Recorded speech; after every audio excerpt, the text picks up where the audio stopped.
Okay, on the show today, Victoria Kleinsman. So Victoria is a food freedom and body love coach. We've actually had a few chats offline, so looking forward to catching up today. Victoria, welcome.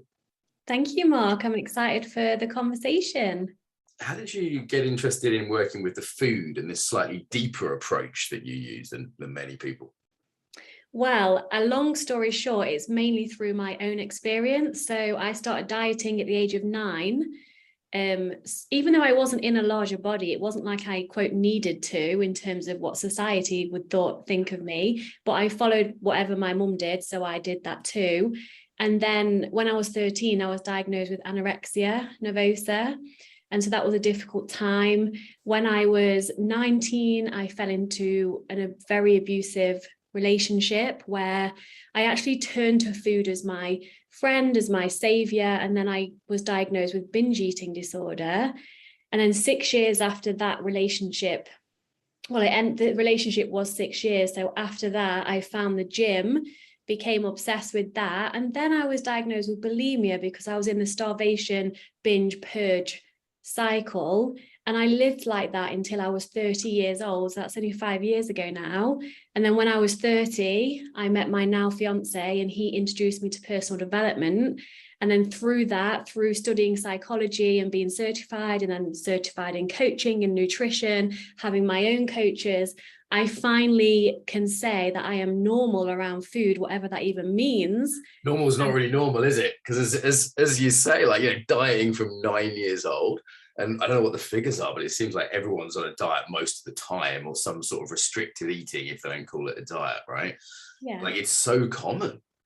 And that's sad, isn't it? Because if you look up the word disordered in the dictionary, and I haven't got it in front of me, so I won't try and butcher it, but it basically says something like anything that is not natural or that is not homeostasis, right? And so most people, unfortunately, in my opinion, if they're dieting, therefore ignoring their body's natural signals, they're actually in disordered eating. There is a difference between an eating disorder and disordered eating, but most of us are ignoring our bodies, following a meal plan or points or whatever that may be, thinking we're being, quote, healthy, but that's actually far from it. We're trying to manipulate our bodies, which again, we actually can't do unless you stay in a restrictive eating disorder for the rest of your life.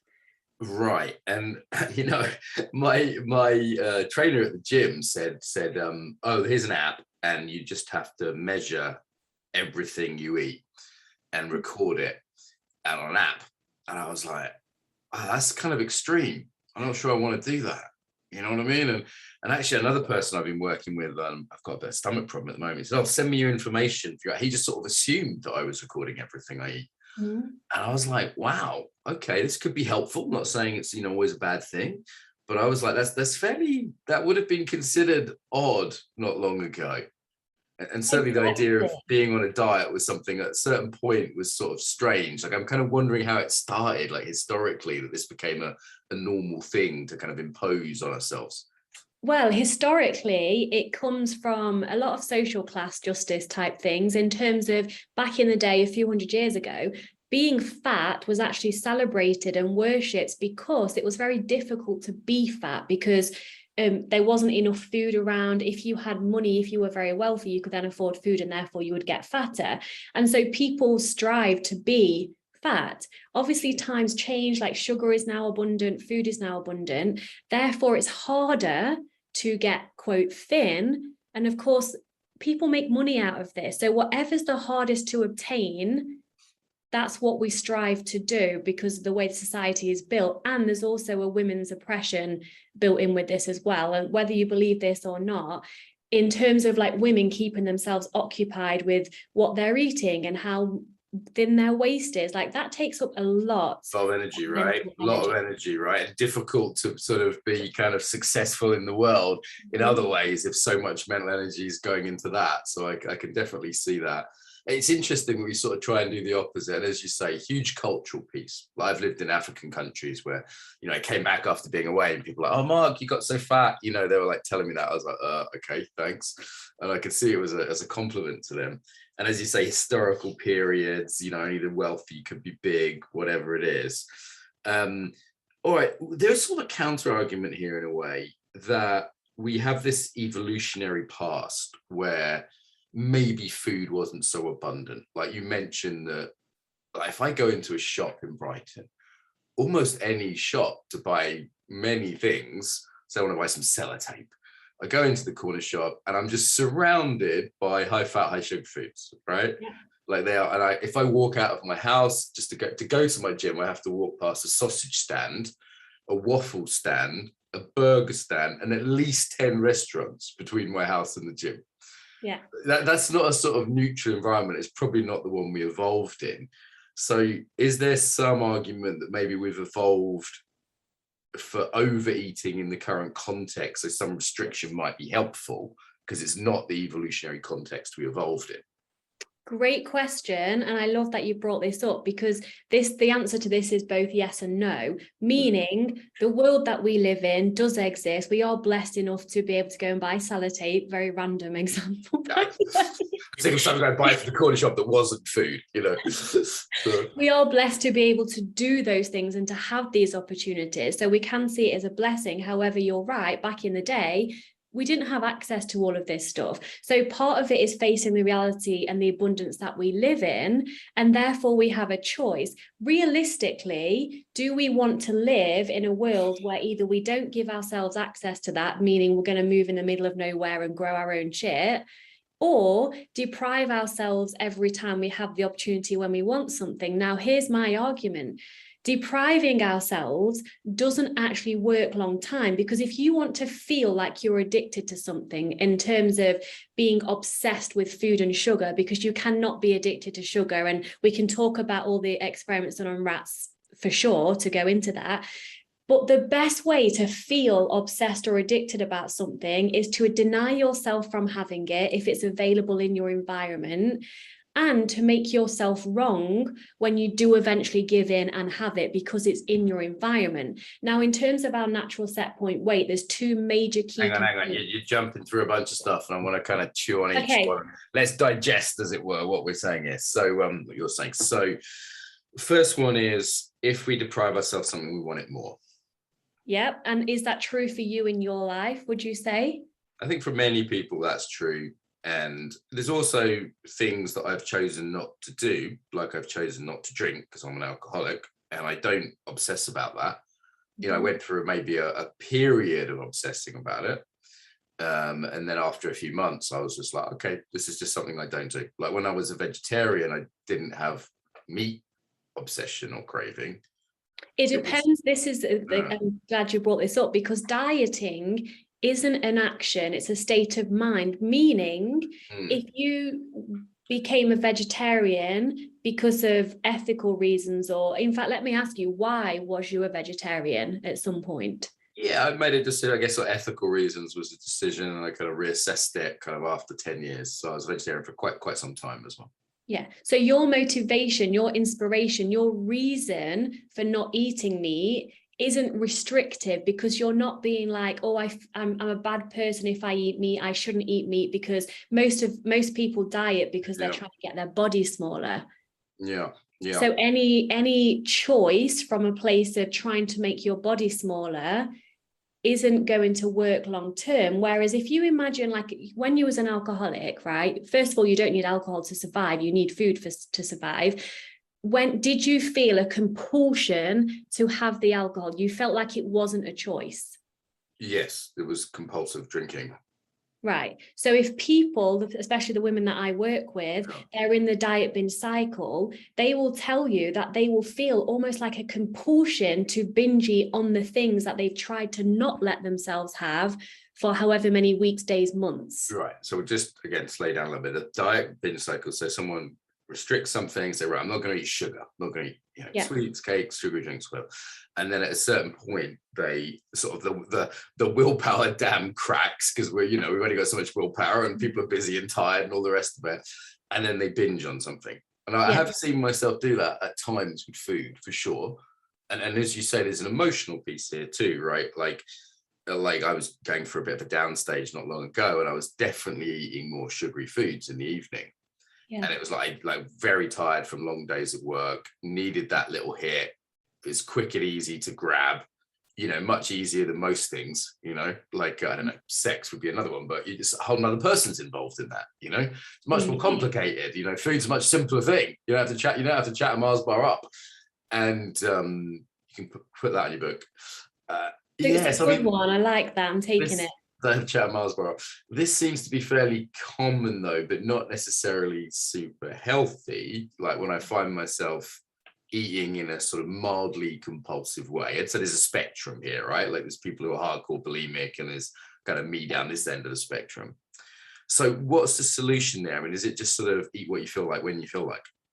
Yeah, so what you've described as emotional eating, binge eating is different. So I think it's important to just distinguish the two. So binge eating is a reaction to any form of restriction, meaning like when you feel that compulsion to eat something, almost like you haven't got a choice anymore. Even though you'll beat yourself up after you've made the quote choice and ate the food, you'll feel bad. The compulsion is because your biology is fighting against the restriction. That's what binge eating is. So that's almost inevitable if you're restricting.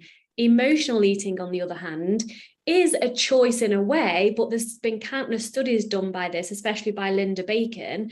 Those that have dieted in the past turn to food for comfort. If you find a non-dieter, most of them, and I can't think of the percentages here, don't use food for comfort. They'll use sex or drugs or something else because we're human. And so emotional eating is eating to change your emotional state and for comfort and all of that. But when we try to stop ourselves from eating emotionally, the whole concept of we want what we can't have comes into play. So with emotional eating, I would say to you, if you was a client of mine, I want you to write down like a little self-love menu that's realistic and practical, that you could actually choose in the moment when you want some comfort and you want some pleasure. Food is also going to have to be on there, because the second you don't allow food to be an option, you're going to compulsively have it. So it needs to be a choice from allowance and abundance of other things to choose from. Okay, so like last night, I had a difficult day at work yesterday. I'm a bit unwell as well, but I went kind of dancing last night. And I noticed my eating was completely healthy afterwards, because I kind of had a de-stress. I'd moved my body, I'd got in touch with myself, I'd been around some people I know who I'm friendly with, had a hug, and you know, all those good things, listened to good music, had a rest, rolled around on the floor, and didn't overdo it because I've been a bit unwell. But I was like, oh, okay. And then I noticed I went home and ate a meal and stopped eating when I was no longer hungry, and kind of didn't feel the need to eat anything else. So I guess that's an example of that, right? There's something else on the list there. Exactly. And why do you think that was? Why do you think that you didn't come home and then just automatically choose to emotionally eat? Well, because I'd had those needs met. I'd found another way to de-stress, to connect, to, you know, do the other things in different ways. So, okay, that makes total sense to me. And I do sometimes give that to my coaching clients as well, like alternatives to the thing they're doing, which is meeting needs. And, you know, there's no point judging and blaming people for it, right? Because that just makes it worse. You get a kind of a worse cycle if you do that. Exactly. And I have a question for you around that, if you don't mind. Do you think, and again, obviously we don't know, it's just a thought, do you think that if you had said to yourself all day yesterday, I am not going to eat emotionally, like I'm not allowed to use my favorite food to soothe me, I'm just not doing it because I'm a bad person, blah, blah, blah, do you think you were more likely to then actually turn to the food, or less likely to turn to the food? Yeah, makes sense. I think that there's a limit to how much people can use willpower to not do something, and then the dam breaks at a certain point. And you know, for me, it's when I'm just tired, you know, like in the evenings, for example. So I can restrict during the day, but then at a certain point, I'll just be exhausted from work or whatever it is, and I just be like, bugger this. And then I've also learned that if I kind of beat myself up at that point, that really doesn't help. It doesn't. We think it does, which is why we do it. So the secondary gain in psychology of us beating ourselves up, we think it's going to stop us from doing the thing, but actually it has the opposite effect. Yeah, that's my experience too. And you mentioned sugar not being addictive. So as someone who's been addicted to proper drugs, I've also had my doubts about people saying they're addicted to sugar. Though I also do see that it's kind of moreish. Like I notice when I have sugar, I want more. Like if I'm on a retreat center that doesn't have sweets and things around, that's kind of a relief because I'm not constantly seeing them. It's just nice to have, 3 meals a day and not think about it the rest of the time when it's like, so, somewhere like a center where there isn't food constantly in your face, like there is in town here. But I also noticed that my urge for sugar kind of goes down. So is there some addictive component to it or compulsive? Like, what's your sense of that? So with what you've described at the retreat, you didn't have a choice to eat sugar because it wasn't available to you in your environment, correct? Right, but I wasn't really thinking about it or... Because you wasn't restricting it because you didn't have a choice. Mm-hmm. So let's say you were at the retreat, there was all this healthy, nourishing food around, and there was a corner shop wherever you were full of like Mars bars and things like that. What do you think would have happened then in your mind? All right, so that might be different in the sense that I'd be kind of, as you say, restricting, but isn't there this second issue that when and I think other people have sugar, they also want more sugar afterwards. Like you kind of get out of the habit of it and then it tastes super sickly sweet afterwards. If you've ever had a week or two without any chocolate and then you have some and you're like, oh my God, this is like, feels, very strong. Exactly. And again, you have such amazing questions. When you eat sugar, something happens in your brain, like the pleasure centers are lit up. So there's no denying that. I mean, people are paid millions of dollars to make food as, quote, let's use the word moreish, not addictive, as tasty as possible, right? Yeah. There is an element to this. However, the brain centers light up in the same place if you were to make love and have sex, cuddle a puppy, listen to music. So just because the pleasure centers light up in your brain when you do eat something delicious like chocolate or sugar, the same thing also happens when you do something else pleasurable. Now, this brings into the context of allowance creates space for choice, because if you was to decide, okay, sugar is, quote, bad for me, I don't want to become obsessed with it, etc., then cut it out of your life, you might stop craving sugar if you can stop yourself from eating it for a set amount of time. But then it comes back to surrendering to the environment we're in. Do you want to live a life where you're not enjoying the foods that have been made that taste delicious? And the only way to have a balanced relationship with that is to allow yourself, be mindful when you're eating it so you can get the full pleasure from that. And you will notice over time, the more you eat of that thing, this is why it's not like an addiction model, the more, like, for example, myself, I genuinely thought I was addicted to chocolate. Like I read all the books. I was like, Hi, my name's Victoria, I'm addicted to chocolate.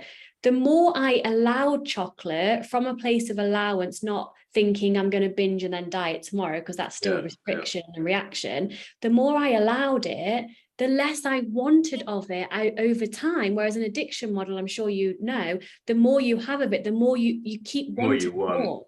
Yeah, that makes sense. My mum actually worked in a Cadbury's cream egg factory.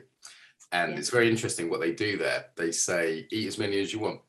And at first, for those who don't know, Cadbury's cream eggs from abroad, this is a sort of delicious, very sugary treat, chocolate with sort of goo inside, and kids normally love them. You get them at Easter, and because they're often only at certain times of year, people often particularly like them. And she was in the factory as a student job in Birmingham. And, the first day she probably ate 10. And the second day she might have ate 7. And she said by 2 weeks later, she said she didn't want to eat one. She never ate another one in her life after 2 weeks of working there. Because they didn't restrict them at all. They just said, eat what you want. And then people naturally just went, this is a bit too sugary, and sort of stopped eating them. Can you imagine if she'd gone into, and by the way, I just want to give a little completely out of context share. I did a Cadbury's cream egg eating competition one time when I was in my binging days, and I ate 25 cream eggs in one go. No man can eat 25 cream eggs. It's like, you're like the Cool Hand Luke of chocolate.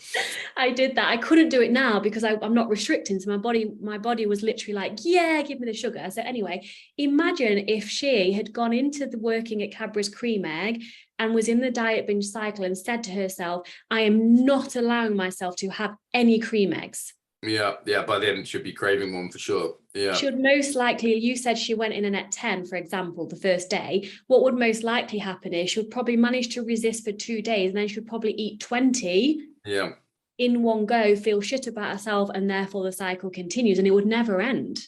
And is there such a thing as healthy eating then? Because, you know, people have this idea I'm supposed to eat vegetables and green stuff and less fat, less sugar. And, you know, sometimes it changes what we're being told. You know, like we used to be told fat is bad, and now we're being told fat is okay and sugar's the devil. And I mean, some changes kind of over time, but there's maybe some sense like, hey, some of these things that are overly available, that are moreish, that are, you know, in our environment in a way they weren't in the past. Maybe cutting down on those is a good idea without going crazy about it, and maybe eating a few more vegetables than you necessarily would just generally feel like. Is there such a thing as healthy eating? Yes, because allowance creates space for choice, meaning when you continue to allow all the foods that you've had previously banned or off your diet, you will most likely go through what I call the honeymoon stage of eating, where you literally are kind of been given this permission slip to eat the Mars bars, like as much as you want. You probably eat a lot of them, but then over time, through your mum's example with the cream egg factory, you genuinely won't want something. So if you have a desire for something and you try to restrict that desire, you're going to want it more. If you have a desire and keep allowing it, you'll desire it less over time. So when you've been through the honeymoon period, we start to focus then at health at every size. And this is a weight neutral way of like seeing yourself, nourishing yourself. So on the table of choice, like pun intended, let's say today is the morning I've not eaten yet because I feel better when I'm like on an empty stomach doing an interview. On that table of choice this morning, when I woke up, I was like, right, so if I want to eat something, on the table of choice is digestion, energy, how it's going to feel in my physical body, blood sugar, etc. What isn't on the table of choice is this going to make me thinner? And so we want to choose naturally. Our bodies want to be healthy, like especially if you're embodied in your body wants to move, it wants to feel good, it wants to feel vibrant. So if you allow your body to choose, you're going to want to naturally eat vegetables, but not if you force yourself. So there's a quote that I like to use: when I stopped making vegetables and exercise feel like punishment, I started to crave them. Yeah, I've had this when I've been abroad and I've been eating in restaurants for a few days. And, you know, steak and chips, Chinese, Indian steak and chips again. And then after a few days, I'm just like, I could kill a salad. You know, and I'm like, whoa, what's going on? You know? And it's because your body's talking and you're allowing your body to talk. And when we get out of our own way and allow our body to just like run the show, our instincts run the show, you are going to want to eat a quote healthy, balanced diet because that's your natural state of your body. It wants to feel good. And there is this is about tuning in, isn't it, really, as well? Because like I know when I'm really like, and to me it's almost like there's layers of it. Sometimes I'm like, oh, I want that sugary drink, and then I just kind of, without denying it, I just tune in a little bit more and go, well, do I really? You know, like there's a say, like if it's allowable, as you say, but there's that like slightly deeper tuning in than just the initial what do I feel like, which is often something that probably is a bit trashy. Yeah, and that's what that you've shared there is so beautiful, because it's showing you that from a place of allowance, from a place of the drink is there, should I so want to have it? Do I actually want to have it? Because I'm not going to make myself wrong if I do have it. That's the magic of this work. You can then make a choice that doesn't feel compulsive. Whereas if you were told yourself you can't have fizzy drinks for however long, the fizzy drink opportunity comes along, you're most likely going to feel like a compulsive thing to need to have it. You've got almost like you've got no choice then. Yeah, yeah. And do people sort of do this a little bit, or does it have to be full on? Like if you go, you know what, just gonna tune into myself and eat what I really want? Or because there's still a lot of little ways it goes in. Like I wouldn't start as dieting, but for example, I got in the habit of fasting. That's quite a sort of common health thing, and now I just don't feel like food in the mornings, for example, so it's just become kind of normal. Like I haven't eaten today and I'm not sitting here hungry, even though we're talking about food, you know. Or some people go, you know what, I'm just going to cut out that one thing. Like how hardcore are you about this? It all depends on, again, the same quote that I said before: dieting isn't an action, it's a state of mind. So if it feels restrictive for you, then likely it's not going to work for you. If you choose, like I have chosen not to eat yet today because I feel better and I have more clarity to speak when I've not eaten. Obviously, if this was in the afternoon, of course I would have eaten because I'm caring about my body. If it's a choice, it's not going to have that reaction. So everything comes down to your motivation. If someone decided to go paleo tomorrow, depending on their reasons, it might not be restrictive for them. I can eat 2 tubs of Ben and Jerry's and not be binging. And I can also eat salad and drink green shakes for a week and not be dieting, because it's what's going on up here. So sorry, how me get a distinction. So let's say someone says, right, I've done some research and I'm going to go paleo because I think that's the best for my health. They're not restricting? It depends how it feels to them. Everyone's individual. So I eat mainly plant-based because it just, over time, when I was in this food freedom journey, and I've been in it for just under 5 years now, I naturally gravitated away from meat. It wasn't a choice. My body just guided me. So when people are making decisions like I want to be paleo or however you say it, it's that why. Yeah. And sometimes feel things sort of more imposed, don't they? And less kind of organic, less kind of bottom up, or, top down versus bottom up, really, isn't it? Like, okay, right now, I'm not hungry right now, but it would actually be really disembodied for me to force a breakfast in me. That's kind of like, yuck, it's not there. But other days, I'm very loose with the fasting. Like some days I'm like, actually, I'm kind of hungry. I'm going to have a banana or a protein shake in the morning, and don't, kind of keep a flexibility to it so it doesn't feel too imposed. It's like you obviously have a very good relationship with your body. You're very connected to your body. I like to ask clients, if it's difficult for them to imagine having a relationship with their bodies, to imagine their bodies as the 6 or 7-year-old version of themselves. And so if the 6-year-old version of themselves, aka their body, was like, hey, excuse me, I'm hungry, what would you do? Would you be like, well, shut up, bitch, you're not allowed to eat until this time because we're fasting, this is our fasting window? Or would you be like, okay, sweetheart, when we finish this, we'll go and get some? You would treat this small child with kindness. And that's what I invite everyone to do with their bodies. So I love how, if your body is like, hey, I'm hungry right now, you will feed it, because that's self-care. Yeah, we could get into the topic of people parenting as well. I've seen that this is quite a struggle for a lot of the mums and dads I know, like, because the kids will often want sweets all the time, but maybe that's because they're not being allowed them. So there's sort of restrictions there. Would they be better off saying to their kids, eat as many sweets as you want and hope at a certain point that they come back to more healthy eating?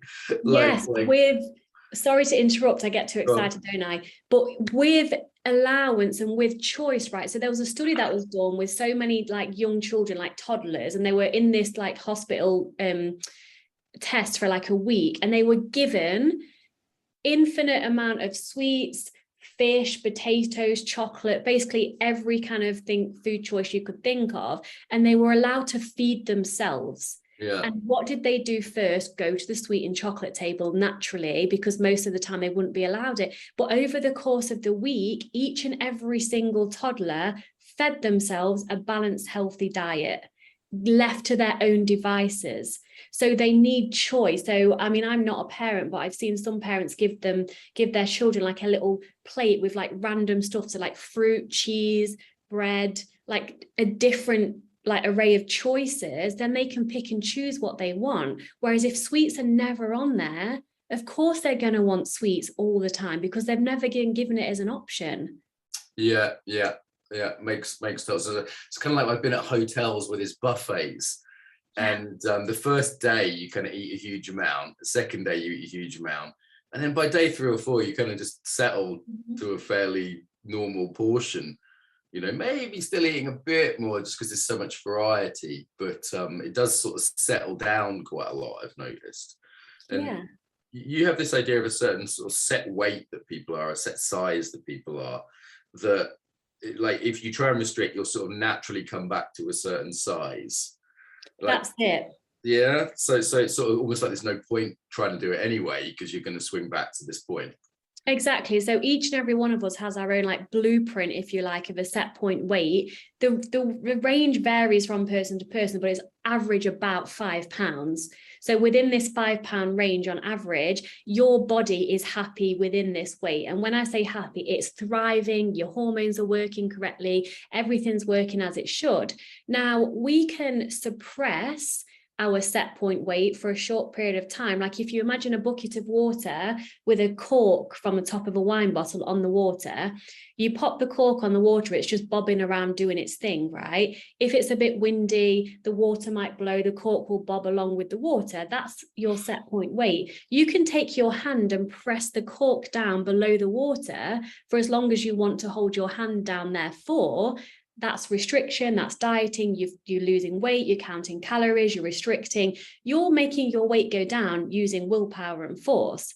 The second you have a bad day or you are confronted with freshly baked cookies, your hand's going to whip straight off that cork that you're holding down, and then the cork's going to pop up. But what it does, right, it doesn't pop up and starts to bob around straight away. It goes above the water first, because of the pressure that was holding it down, and then it will bob around again. So in the context of food and dieting and set point weight, you're pushing the cork down, suppressing your weight, you let go and think, fuck it, eat everything you've told yourself you haven't been able to eat for weeks and months. Then the weight shoots right up and you pile weight on very quickly. And then you think, oh shit, therefore I need to diet again because I can't trust myself to eat what I want. And you're constantly in that cycle. Whereas if we just get out of our own way, allow our instincts to run the show, like we trust our body when it wants to go for a pee, to the toilet, or if we're cold, we get a jacket on. We don't question that because society doesn't get money from that. But we so just to be clear, everything. You're saying if people restrict, then it goes down, of course, but then it goes up again a bit more afterwards. Exactly. And over time. I've been doing 3-day fasts fairly regularly for psychological reasons, not for weight loss reasons, over the last few years. And I think my return, and I always notice there's a return, and I'm not worried about that because I'm not trying to stay skinny or something. But I've noticed I think my set weight has sort of got up slowly over those years. And I wonder it's because of that restriction. It's like like if I look at pictures of myself from 10 years ago, I mean, it's hard to know because age is also a factor here, right? Like most of the 43-year-old guys I know aren't skinny. Most of the 18-year-old boys I know are skinny, right? And most of the 65-year-old men I know are skinny again. There does seem to be a sort of natural process through the aging process as well. There is, and especially for women, with hormones and menopause and all of that. But that happens gradually, and it's usually, in fact, it's not until we're 25 that we're fully formed with our bones, like everything's like fully formed. And so if you're interested in what your natural set point weight could potentially be, it's going to be an age over 25 where you weren't fucking about with your food and eating was just easy and you didn't really think about it. But then, of course, as you age, not massively, especially women start to change shape a little bit. So like after menopause, you'll get a little bit more fat around your tummy and perhaps less on your thighs, and it changes slightly, but not much. So yes, there is an age aspect to this, but I'm talking the maximum like one dress size, not like 2 or 3 dress sizes up. And in terms of your question, you're curious whether your restriction has raised your set point weight. The best way to gain weight over time and to increase your set point weight is to diet, because what happens is your body overcompensates. Your body only cares about survival. Mark, the body lives in the present moment, in the now. It doesn't know past, like future. It doesn't have a time. It's now. And so if you're restricting, it's like, oh no, we're not doing this again, therefore I'll just hold on to more fat in order for survival, to protect you. And so I would put money on it that if I had never dieted in my life, I would be naturally smaller than I am now. This is my set point weight.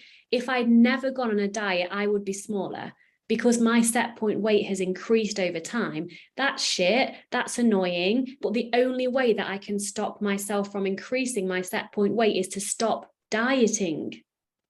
All right. Yeah, everyone stop dieting. I mean, as you say, there's lots of evidence over time that it doesn't work, right? There's very few sort of long-term successes in kind of dieting. It doesn't. 95% of diets don't work long term. And then you get the question of, what about the 5%? I want to be in the 5%. Of course you want to be in the 5%. But here's the thing. With those people within the 5%, either are living in a restrictive eating disorder, meaning they're constantly repressing their set point weight. They're constantly holding that cork down. Hey, Mark, do you want to go out for pizza tonight? No, sorry, I'm, quote, being good or being careful. Yeah. So they're living in the restriction, which, if you ask me, is not a fun way to live. It's just kind of a pain in the arse, isn't it? Yeah. Well, I've sort of looked at this and gone, well, I could probably have a 6-pack, but, you know, I'm relatively pretty healthy and I kind of enjoy my life and I like going out for food. And it's like, I'm not sure I'd want to be in that state the whole time of being super restrictive just for the sake of having a 6-pack. It seems a bit much. Do you know what I mean? Like it's, I don't know. That some days I look at guys and think, oh, I'd like that, you know, but I don't think I want it enough, if I'm being honest. And if wanting it enough, it's like, are you willing to do the damaging, harmful behavior to yourself? Because dieting doesn't come without side effects, right? Number one, it raises your natural set point weight, so you actually get fatter over time. Number two, most people experience obsession with food, thinking more about food, like obsessing more about their bodies. Have I lost weight? So side effects are a real thing as well. All for what reason? To have a 6-pack, because why? To be a smaller dress size, because why? Because society is mirroring back to us that we're going to be happy and loved and sexualized and successful if we do that, but they get money from doing that. So it's all a load of BS. They need us to profit off our insecurities. If everyone woke up tomorrow literally loving themselves, can you imagine how different the world would be? How do you do that? So often people say, you know, love your body. I don't like this body you're in. I find that a bit Cartesian, a bit bizarre, but like you're a sort of some inside driving it around. But anyway, people say love your body, right? And we all know that's great. Okay, I don't, this societal bullshit, you know, whether it's women or men. If anything, I'd say men's bodies are way less realistic, especially in movies now. Definitely. Most of the female movie stars look like they've maybe had a diet, but the guys, they're on massive amounts of PEDs, they're on drugs, they're on steroids, and they've been cutting really heavily before a topless scene. Yeah. Like any mainstream actors had like 3 days of dehydration, for example. It's a crazy pressure. And this is, I've also seen some studies of this, like what women now regard as a desirable or normal body in a man has changed to the point where it's like, wow, even a guy like myself who's fairly strong, goes to the gym, pretty healthy, you know, I do yoga, I dance, I lift weights, and would be regarded as sort of not good enough by the average woman in terms of my body. Which is sad, because I actually prefer your body type. That's my opinion. Well, thank you, Victoria. I'll take that personally. But how do we do it? So man or woman, we go, I've got a certain conditioning that I'm going to be honest with you, you know, I get undressed, I'm in the bath last night, I've got a bit of a belly here. And, you know, there's a little bit of disgust or shame, or not a huge amount, you know, not so much I'm crying over myself to sleep over it, but enough to go, yuck a little bit sometimes. And I think so many of us, we're honest, we have that. So how specifically do we love our bodies? Great question. And the women I work with are literally crying, like no shit. I used to shower in the dark so I didn't have to see my body. I had so much shame over that. And so the question becomes, first and foremost, why do I feel the way I do? Where did I learn this shit? Because as you've said, it's all conditioning. And then the question becomes, am I willing to change my beliefs around my body and around food? And am I willing to have different beliefs to most of the population? Because that doesn't work, Victoria. I'm going to interrupt. If I just say I love my body for how it is, everyone else wants to have 6-pack or, you know, whatever, be skinny, whatever it is, I'm just going to decide that I'm fine. No, it's not just it's a process. Right? So you first got to find out why you feel the way you do. You've then got to ask if you're willing to change your beliefs and then be different to what most people believe. So most people are talking about diets, blah, blah, blah, blah. And then you start the process of unlearning by education and knowledge first and foremost, like why did diets happen to begin with, who's profiting, all of that knowledge.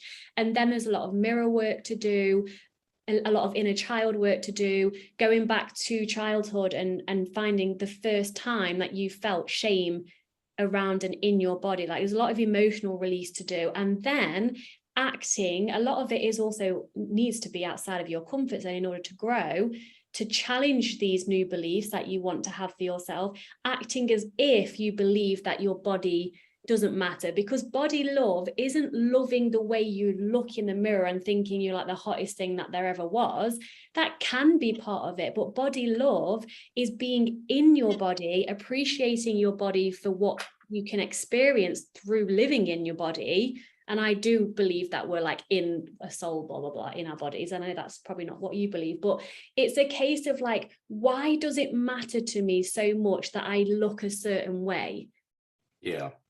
And kind of like, is it also, I kind of get feedback on this in a way, like, I know my wife loves me no matter kind of what shape I am, you know, like that's just consistent in that, you know.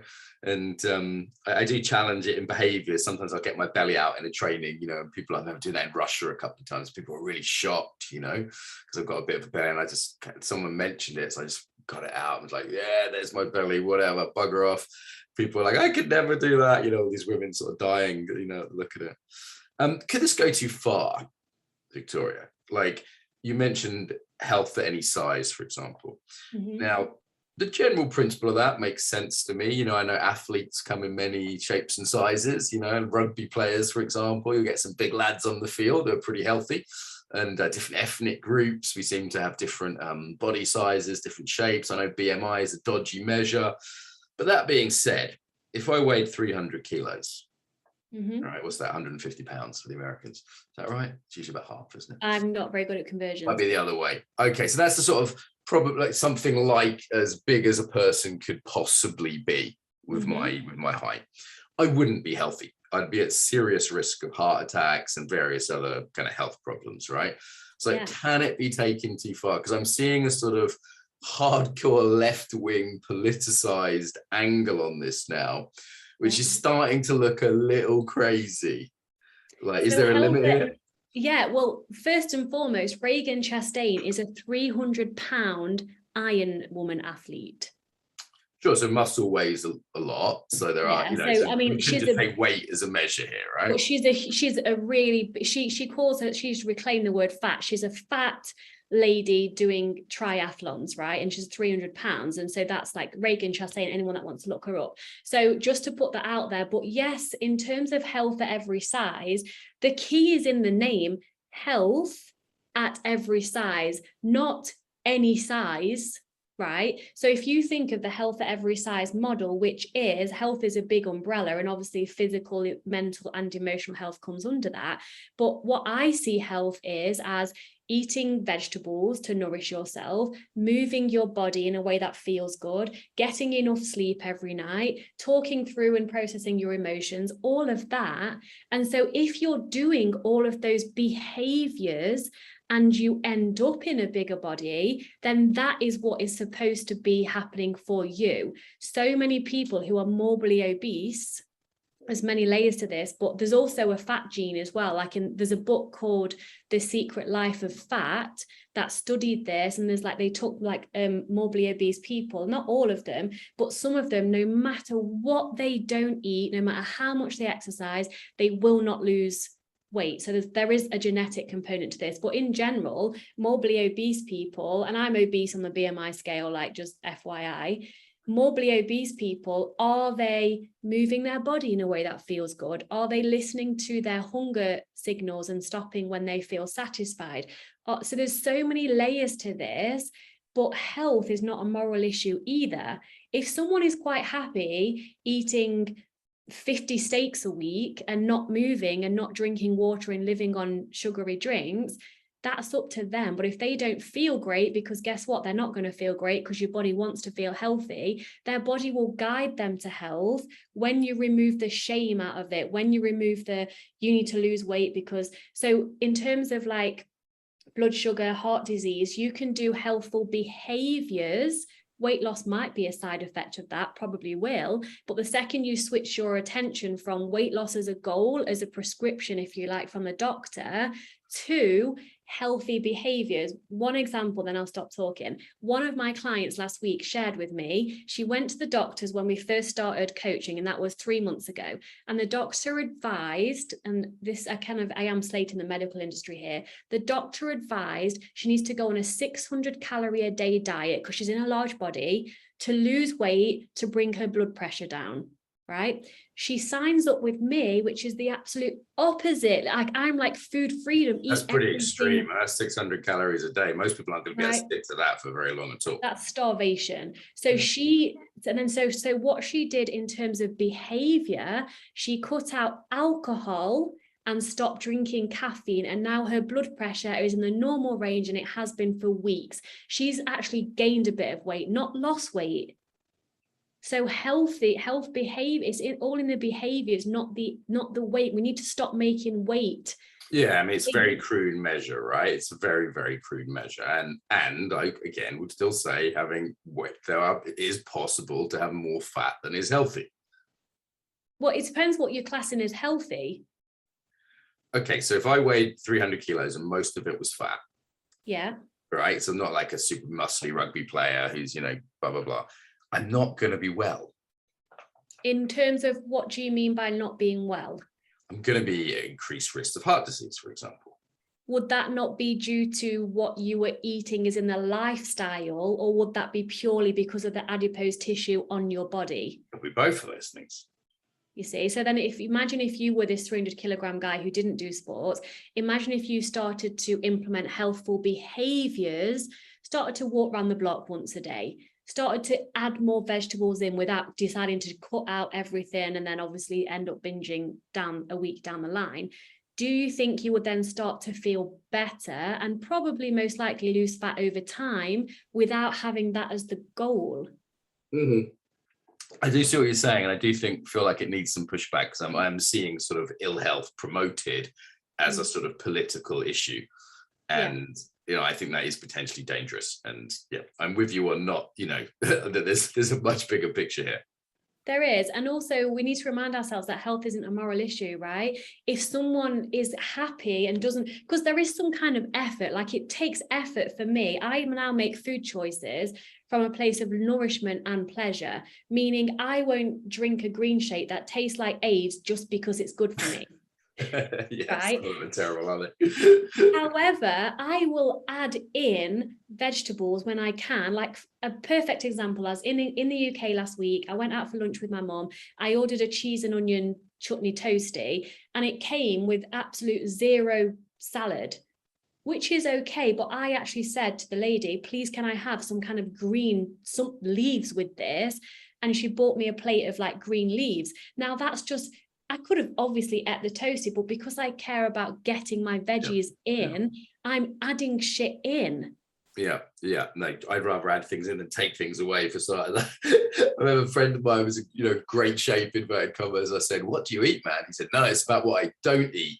And then listed all my favorite things. I was like, "Yeah, I'm good. I'm good, mate. Cheers." Have you heard of what Zac Efron has shared recently? No, what's their thing? We need to wrap up fairly soon. Okay, so do you know Zac? You know Zac Efron, right? Remind me who it is. The name's familiar. Have you seen Baywatch with The Rock in it? Oh yeah. I haven't seen it because I have taste, but I've heard of it. It's an easy thing. So Zac Efron is the guy with The Rock in this film, and he is so shredded. Yeah. I know who you mean. Yeah, good looking boy. Yeah. So he, and again, I only saw this through Instagram yesterday, he shared publicly, in order to be in that shape, he fell into a deep depression because he was taking all these drugs to keep himself as like dehydrated as possible. He had like this something wrong with his liver because he wasn't eating enough. He was absolutely exhausted, and he said it's not worth, that body is not even healthy. It's not worth it. You might think he looks gorgeous, but you probably can't even get it up because his testosterone levels would be so low. For me, it's way too lean. It's way too lean. That's my personal taste, but yeah. Too skinny. All right. So it's sort of first steps for people, just really practical. Like, what would be a first step for kind of getting more in touch with oneself? What would be a sort of top practical tip for listeners? Imagine your body as another person that you're building a loving relationship with. So therefore, it's easier to be kind to this loving person. It's easier to ask what their needs are. So you're building this relationship with your body. And when you start to listen and trust is a key word, your body will guide you to the healthiest version of you. But we just have to get our minds out the way, get the control out the way, and trust. And also exposure therapy and mirror work. So in terms of body image, go to the mirror naked. It will be triggering for many. And be okay with looking. Send love to the parts that you're judging in your head, and do that over time. Everything starts to shift gradually. There's a ton of stuff I can give you, but I know we need to wrap up. But if they go to my website, they can get a free taste test for my program. There's a mirror work thing that I exercise that I do with an audio, that they can start there, and then they'll see the work that I share and how it kind of works over time for them. Great. What's your website, Victoria? I was about to ask you. So where do people go to get these resources or check you out a bit more? VictoriaKleinsman.com, and then Instagram, Victoria Kleinsman Official, Facebook, Victoria Kleinsman. You can see a picture of how chronically morbidly obese Victoria is. And I am. My BMI is obese. Is it really? I got that on the scales the other day. It said I'm obese. I was like, what are you fucking talking about? Like, I've got these clever scales. It just seemed to depress me whenever I stand on them. You and I have similar body types. If I was a man, I think I would have a similar body type to you. Like, we're built for circuit training, you know? Yeah. All right, Victoria, this has been a pleasure and informative. Thank you so much. I think it'll be helpful to a lot of people. So thanks for joining us today. Thank you for having me.